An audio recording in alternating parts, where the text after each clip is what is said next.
The village lay between the river and the red hills, a place where time moved to the rhythm of drums and whispers. Every morning, smoke curled from mud huts as women sang old songs while grinding maize, and men sharpened blades for the day's work. In this village, tradition was not just a way of life, it was law, older than memory and heavier than breath. Superstition ruled every corner, even the wind was said to carry the voices of ancestors. Children grew up learning which trees could be touched and which ones housed spirits, which paths to take when the moon was red, and which silences not to break after sunset. It was in this world of rules and shadows that Zuri lived, a young woman whose hands could weave wonder itself. From dawn till dusk, her slender fingers danced over clay and cloth, shaping pots that told stories, sewing patterns that seemed alive. Her creations were said to breathe with spirit, to shimmer faintly in firelight as if blessed by unseen eyes. People from neighboring villages came to trade for her work, calling her the girl whose hands hold the sun. But not everyone admired her gift. In a society where a woman's worth was often measured by obedience, Zuri's growing fame began to stir unease among the elders, especially those who saw in her hands something dangerous: influence. The oldest of them would mutter around the fire, "A woman's hands can hold too much power." They recalled old legends where women who shaped too much beauty or truth brought ruin upon themselves. Zuri laughed when she first heard it, thinking superstition could not touch her. But in a place where envy mixed with fear, laughter was a fragile thing. The same villagers who praised her work during the day whispered darker things at night, that perhaps her hands were guided not by talent but by spirits, that she had bargained with unseen forces to weave what no ordinary human could. Zuri carried on, unaware that each piece she created brought her closer to the line between admiration and danger. Her hands, those innocent tools of creation, became symbols of both love and threat, gifts too extraordinary for a world ruled by men afraid of change. And though she could not know it yet, those very hands, which shaped beauty from earth and thread, would soon become the reason for her greatest suffering, and the spark for a justice that no mortal hand could stop. You said. It began with admiration, simple, innocent wonder at Zuri's work. Her woven mats were so finely detailed that they seemed to hold the shimmer of sunlight within their threads. Her clay pots, painted with patterns inspired by wind and river, found their way into every home. When a child fell sick, it was Zuri's gentle hands that mixed herbs into healing pastes. When a wedding was announced, it was Zuri's artistry that adorned the bride's attire. Her hands became symbols of fortune, her touch a kind of quiet magic that brought color to the lives around her. But in the heart of the village, admiration slowly began to turn sour. Visitors came from far places, traders from the north bringing beads, travelers offering goats and fabrics, all seeking something made by Zuri. They spoke her name with reverence, often in the presence of the elders whose own influence was fading like smoke in the wind.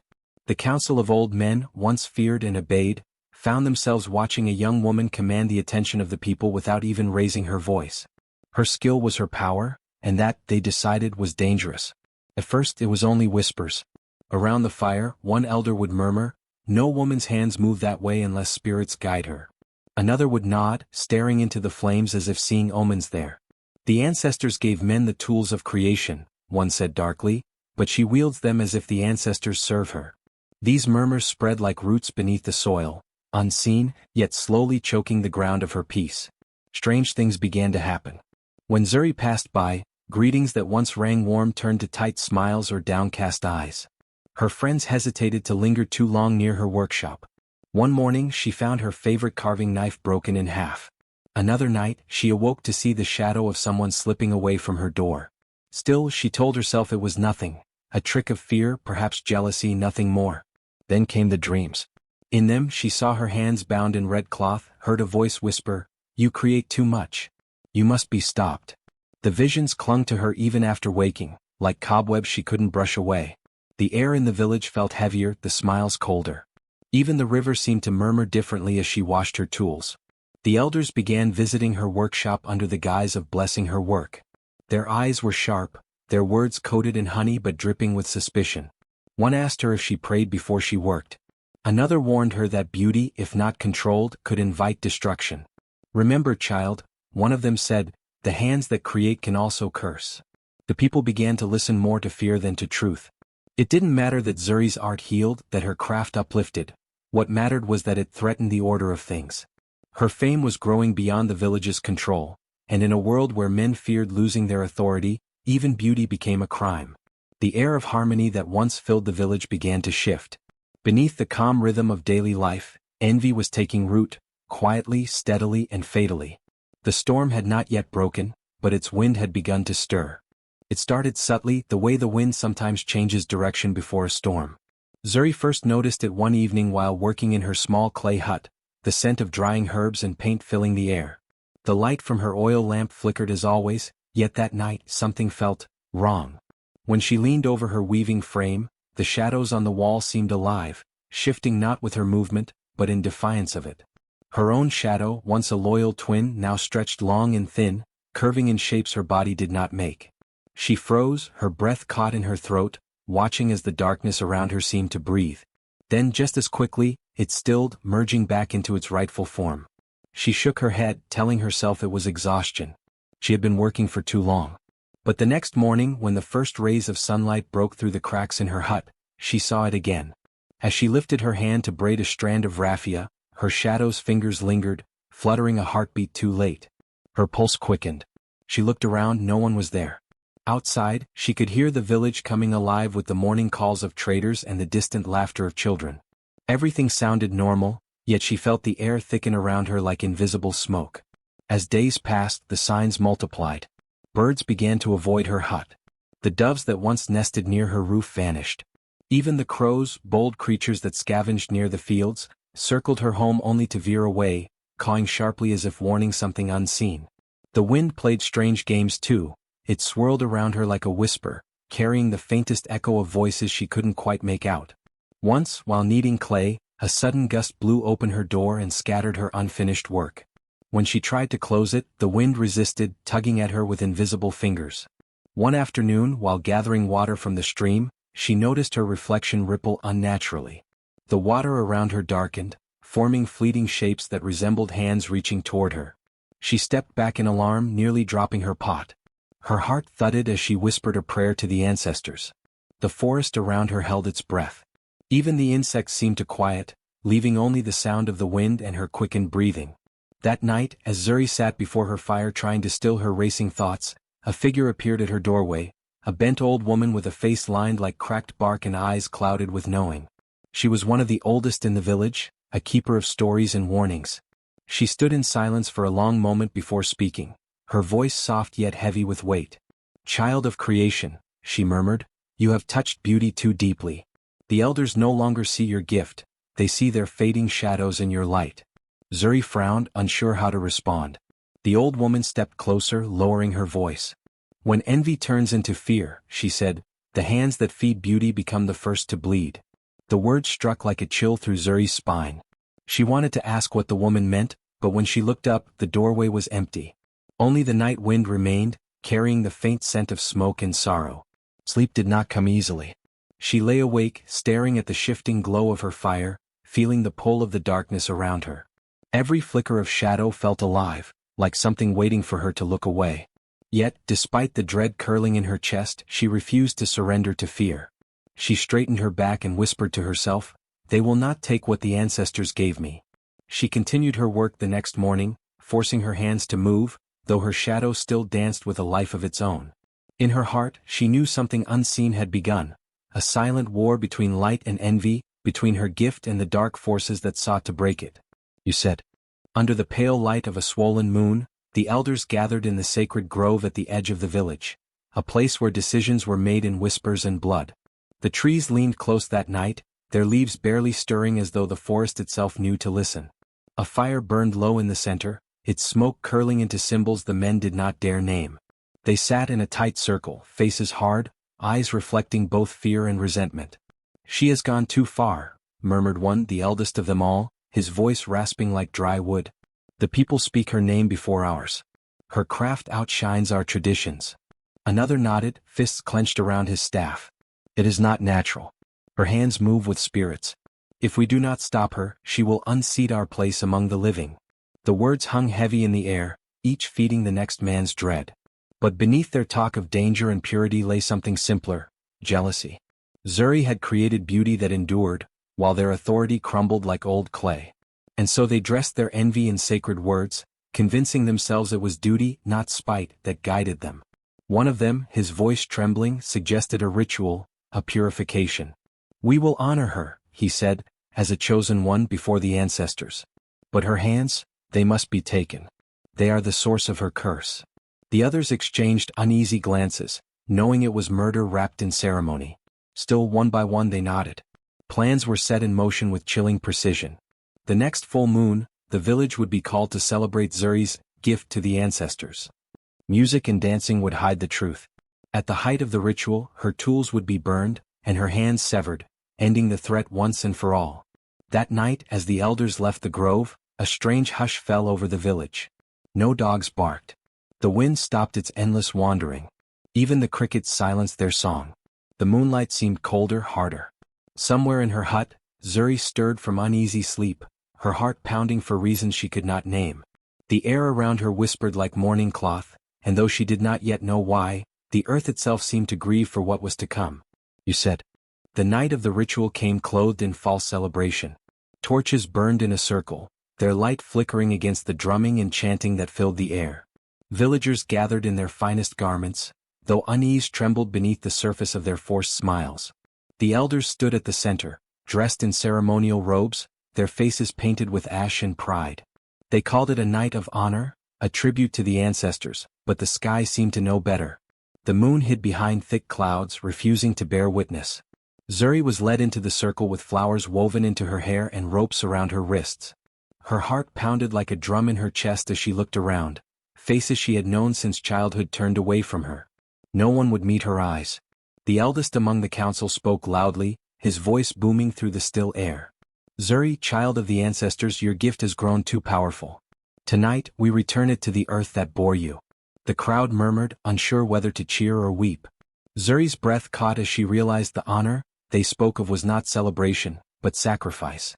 She tried to speak, to plead her innocence, but before a word could escape her lips, two men stepped forward and forced her to her knees beside the sacred fire. The drums stopped. A silence heavier than death settled over the crowd.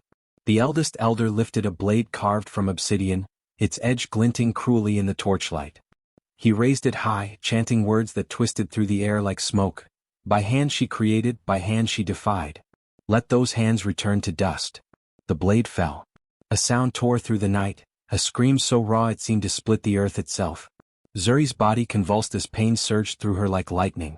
Blood gushed onto the sacred ground, staining it darker than the shadows that surrounded her. Yet through the agony she did not beg. Her voice broke, but not her spirit. Her eyes, filled with tears and fury, locked onto the elders. "You think you can kill what was born from truth," she gasped, her voice shaking but fierce, "but you only cut what your fear can reach." The crowd stood frozen. Some turned away trembling. Mothers clutched their children, afraid to let them see.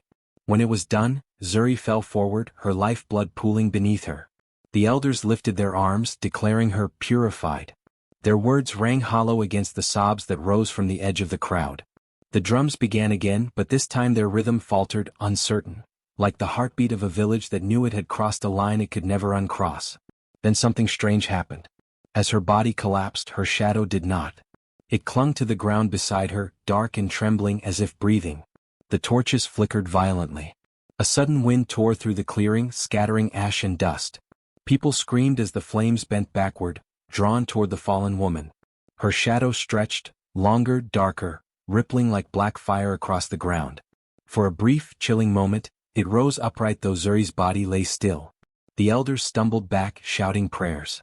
The villagers ran, tripping over one another in terror. "It moves," someone screamed. "Her shadow moves." The wind howled louder, swirling through the sacred grove, whispering one name again and again, Zuri. The chant carried through the trees, across the huts, over the sleeping fields, until even the stars seemed to echo it. And there, beneath the trembling moonlight, the ground drank her blood, but her shadow refused to die. It quivered, pulsing with a silent fury, waiting, for the night was not yet over, and neither was she. "You said." In the days that followed, the village tried to breathe again. The elders declared the ritual a success, insisting that the balance had been restored, that the ancestors were appeased. They spoke in the marketplace with proud, booming voices, pretending not to notice how the people avoided their eyes. The drums returned to their usual rhythm, and the women resumed their chores, weaving and grinding grain as though the night of blood had been a distant storm that had already passed. But beneath the surface, silence ruled, a strange, uneasy quiet that seemed to thrum under every footstep. The sacred ground where Zuri had fallen was left untouched. No one dared to go near it. Even the birds that once filled the morning with song avoided the place, their flight paths bending wide around it. The goats that wandered close would suddenly stop, bleat in terror and bolt away. Children were warned not to play near the grove, though they whispered about it in secret. They said the air there shimmered as if heat rose from the soil even at night, and that sometimes if one listened closely faint weeping could be heard where the fire once burned. 3 days after the ceremony, a boy fetching firewood ran back into the village, pale and trembling. "She's gone," he gasped. "Her body, it's not there." The elders went to see for themselves, their robes brushing against the whispering grass. The ground still bore the dark stain of her blood, but Zuri's body was gone. No marks of dragging, no footprints, just absence. One elder muttered that wild animals must have taken her. Another insisted it was a sign that the ancestors had accepted her spirit. But deep inside, none of them believed their own words. As dusk fell that evening, a shadow moved along the edge of the huts, silent, unclaimed. The villagers noticed it but could not speak of it.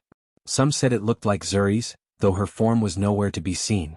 They said it carried the faint outline of hands that shifted and curled in the air like smoke. Those who saw it swore that the air grew cold around them, that the scent of paint and clay lingered briefly before vanishing. Nights grew restless. The elders who had held the knife began to dream of her laughter, soft, broken laughter that echoed from unseen corners. They woke drenched in sweat, hearing her voice whisper near their ears, "You cannot cut the truth from its shadow." One elder refused to sleep indoors, choosing instead to stay near the communal fire. Another lost his voice entirely after waking to find his own shadow trembling against the wall. The people spoke less and prayed more. Offerings were left at the grove, herbs, beads, even food, though no one admitted to leaving them. And every evening as the sun melted into the horizon, children swore they could see a figure at the edge of the fields. Long and slender, a shadow that stood even without light, moving with the grace of the woman whose hands once shaped beauty. It carried no tools, yet its presence carved fear into every heart that dared to look its way. It began quietly, almost tenderly, as if the night itself was remembering her touch. One morning, a potter found a perfectly shaped bowl outside his hut. The clay was smooth, the pattern unmistakable, Zuri's spiraling motif, a design only she had ever carved. He froze, the hairs on his arms rising. The bowl was still damp, as though it had been molded in the dark hours before dawn. By midday, others began to find things too, woven mats, small carved figures and painted stones, each bearing her distinctive craftsmanship. No one dared to claim them, and yet every villager recognized her mark. Then came the movements, the tools that slid across the ground on their own, the looms that creaked at midnight as if unseen fingers worked them. In the elders' huts, strange sounds echoed, soft scratching, the faint clink of beads, the creak of rope tightening. The first elder to speak of it claimed he woke to find handprints smeared on his wall, prints made of soot and ash, perfectly shaped, unmistakably human. By the second night, 3 others had seen the same. The marks appeared near their beds, on their doors, even on their ceremonial staffs. The pattern was always the same, 2 hands spread wide as if reaching for justice. Fear took hold of the village like a fever. Mothers brought their children indoors before sunset, and men refused to walk alone after dusk. The once bustling marketplace grew eerily quiet. Laughter vanished as though swallowed by the wind. The people whispered the only name that fit the horror creeping into their nights, Zuri. Her name carried both dread and awe now. Some said she had returned to finish her art. Others swore she had come to unmake those who betrayed her. For the elders, guilt began to rot the edges of their sanity. The oldest among them stopped eating, convinced that every bite carried her curse. Another began to hear voices while he prayed, soft weeping that shifted suddenly into laughter. One of the younger elders, driven to the brink, confessed before the entire village that he saw her shadow standing over him at night, weaving with hands that were not flesh but smoke. "She is not gone," he cried. "She's watching, working, waiting." His words silenced the crowd, for they all knew the truth even before he spoke it. The nights grew colder, and the moon seemed to burn brighter, casting long, unnatural shadows across the ground. On one such night, as the villagers huddled in their homes, someone saw it, the shadow. It glided along the edge of the grove, slender and unmistakable, moving with calm purpose. In the moonlight, It appeared to weave something in the air, drawing threads from the very darkness. Each motion was deliberate, graceful, and vengeful, a tapestry unseen but deeply felt. The air shimmered with its rhythm, as though justice itself was being spun from the fabric of night. And as the villagers watched through cracks in their doors, a whisper moved through the wind, gentle yet firm: "Hands may be taken, but the work continues."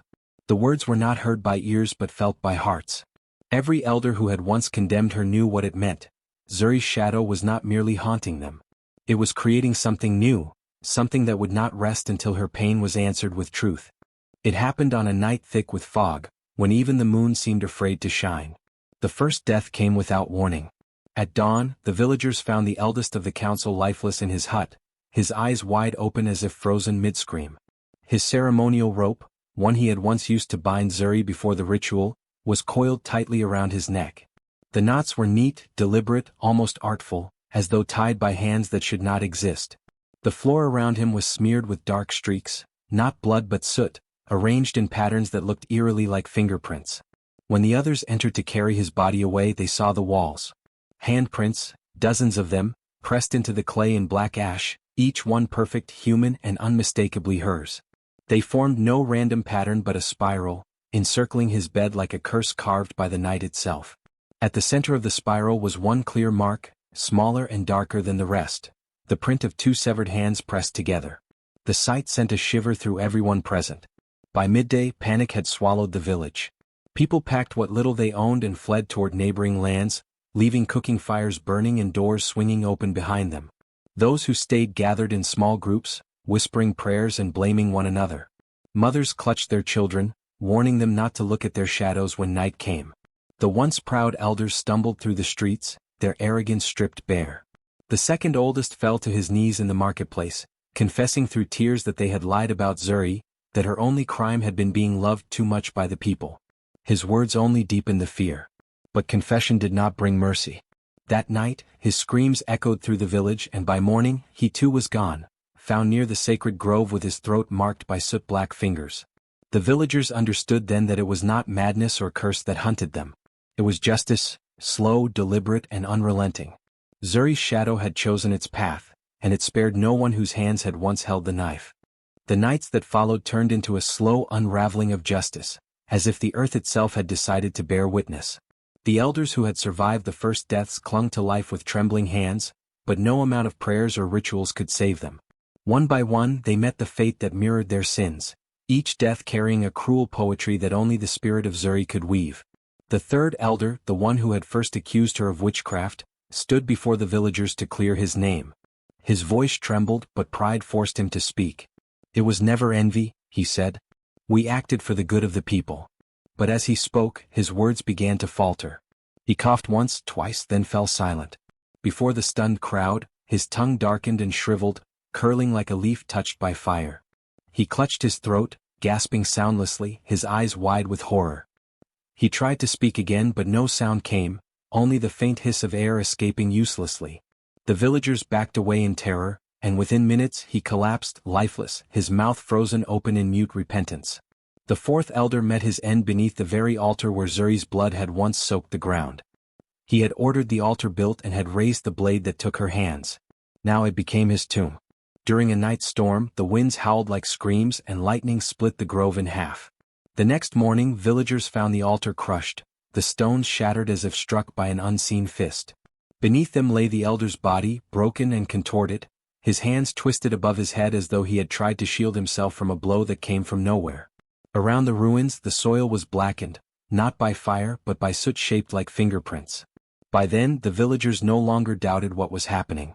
They whispered not of curse but of cleansing. "The ancestors walk with her," they said. "She is setting the world right again." Even nature seemed to echo this truth.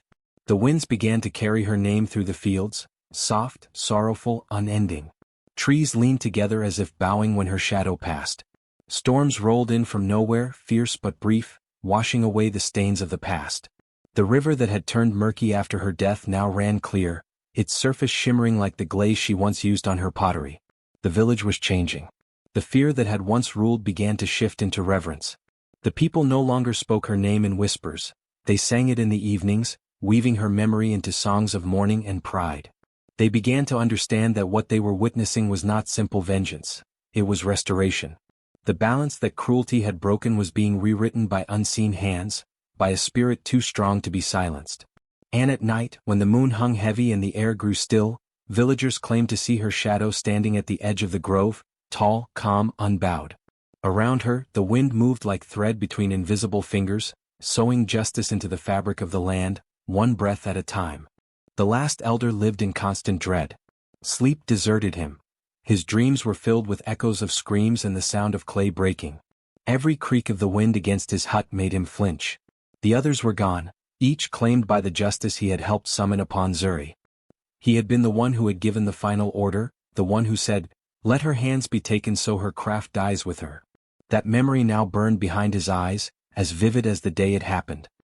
He could still hear her voice, steady even in agony, whispering, "What you destroy will rise again." One night, unable to bear the guilt, he decided that if he destroyed what was left of her, the place where she had once shaped beauty from the earth, her spirit might finally rest. He took a torch, its flame flickering like his trembling hand, and walked toward her abandoned workshop. The air around it was unnaturally still. Even the crickets had fallen silent as if holding their breath. The hut, though untouched for months, seemed alive, its walls still smelling faintly of clay and smoke, her tools laid out as if waiting for her to return. He hesitated at the door. For a moment he almost turned back. But his fear twisted into desperation. With a growl, he hurled the torch onto the dried straw that covered the floor. Flames leapt instantly, hungry and wild, devouring the shadows. The elder stepped back, shielding his face from the heat, his heart pounding. "Be gone," he shouted into the roar. "Leave us. Leave me." But then, within the fire, the shape began to form. At first it was only a shimmer, like smoke taking breath. Then it grew taller, broader, its outline pulsing with light that was not from the flames. Her shadow. It stretched upward, towering above him, both terrible and magnificent. The firelight flickered through it, revealing glints of gold, as though the flames themselves bowed to her presence. The elder fell to his knees, trembling. "Please," he sobbed, his voice cracking. "I was afraid. I was wrong. Forgive me, Zuri. Forgive me before I die." The shadow moved, slow and deliberate. Its hands, those unseen once taken hands, rose before him, glowing faintly. The elder bowed his head, tears mixing with the sweat on his face. "I'll make it right," he whispered. "I'll rebuild your name." "Oh." But his words cut short. A sudden stillness spread through the workshop. The fire no longer roared, it hummed. The flames froze, flickering without sound. And in that silence, something ancient and heavy filled the air, like the breath of the earth itself. The elder looked up, and in the reflection of the flames, he saw his own face dissolve, slowly fading like clay washed away by rain. When the villagers arrived the next morning, the fire had burned out. The hut still stood untouched by ash. Inside there was no body, no trace of the elder, only the faint smell of wet earth and the gleam of polished clay. Zuri's tools, once broken and scattered, now lay whole again on her work table. Her carving blade shone as if newly forged. The bowls she had left unfinished were now perfect, their surfaces engraved with patterns none had seen before, spirals that shimmered faintly when the light touched them as though alive. No one spoke for a long time. The villagers understood. It was not vengeance anymore, it was completion. The land had taken what it was owed and in return had restored what was pure. From that day no one dared speak Zuri's name in anger or pity. They spoke it as one speaks to fire, with awe, with respect, with fear. Mothers taught their children her story, of the potter whose hands were taken but whose spirit remade the world. When storms rose they whispered, "Zuri walks again." And when clay took shape beneath gentle hands they said, "Her touch still guides us." In time the village rebuilt around her memory. The workshop remained, a place of offering and remembrance. Flowers grew where her blood had once soaked the ground, and birds nested beneath its eaves. Her name became both warning and blessing, a whisper carried by the wind, "Do not destroy what is born of beauty, for beauty remembers." Seasons passed and the air in the village began to soften. The storms that once echoed with anger now brought gentle rain, washing the earth clean. Crops grew greener, and the wind that once whispered Zuri's name in warning now carried it like a song. The elders who survived the curse taught their children humility, reminding them that fear and envy had nearly destroyed their home. Slowly the people began to honor the unseen forces they had once tried to silence. Offerings of clay bowls, woven cloth, and painted stones were left beneath the moon, not out of fear, but gratitude. Where Zuri's hut once stood, a young tree took root. Its trunk twisted gracefully upward, and its roots curled through the ground like fingers reaching for the sky. The villagers called it the hands of Zuri. When the wind blew through its leaves, the sound resembled quiet laughter, soft, familiar, forgiving. Children played beneath its shade, tracing the patterns on the bark that looked like the lines of palms. Their mothers told them, "Those are her hands watching over you." Women began to craft again. Potters, weavers, and healers returned to their art, no longer afraid that their gifts might be cursed. They said that when their fingers trembled with uncertainty, they could feel a warmth guiding them. Zuri's touch, invisible but steady.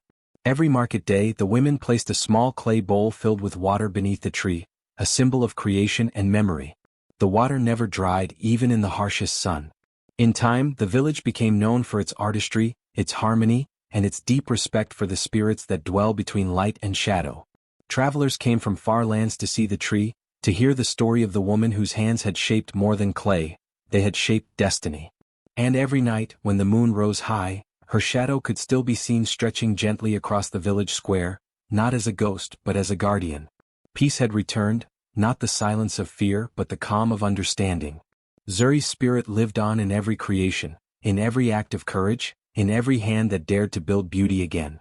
Years after the curse had lifted and peace settled over the land, Zuri's name was no longer spoken in fear but in reverence. The villagers built their days upon the lessons her story had carved into their souls. They understood now that true strength does not lie in flesh or form but in the spirit that refuses to break. Zuri's resilience had become a living echo, a force that lingered beyond her suffering.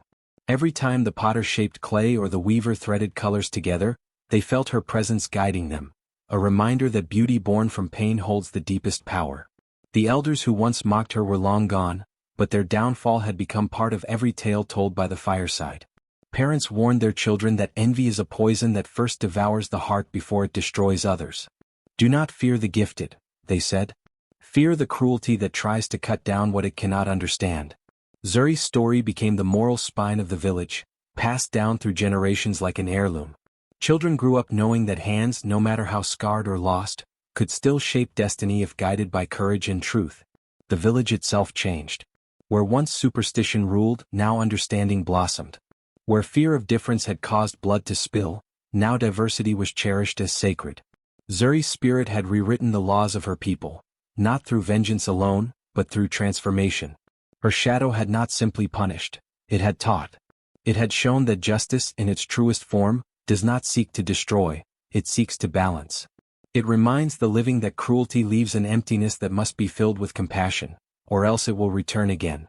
At the edge of the village, the great tree, the one whose roots resembled hands, grew stronger each season. Its branches stretched wide as if embracing the sky, and its leaves shimmered like copper when the sun set.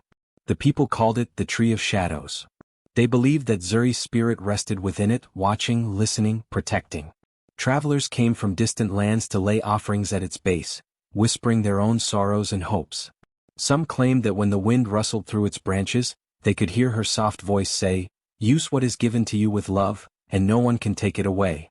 The legend of her shadow became a guiding light for those who suffered injustice. It was said that Zuri's shadow still wandered where cruelty lingered, unseen but ever present. An avenger, a guardian, a silent hand of fate. To the villagers, this belief brought comfort. To those with guilt in their hearts, it brought fear.